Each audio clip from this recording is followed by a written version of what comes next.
గుర్రమే గుర్రమే చేసింది. దాన్ని పొడుతున్నాయి, కత్తి తీసుకొని పొడుతా. గుర్రం పడేసిందని చెప్పినావు కదా తల్లి నాకు.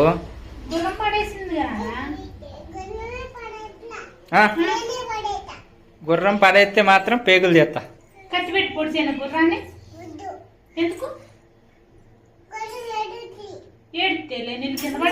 నిన్ను కింద పడేసింది కదా నాన్న.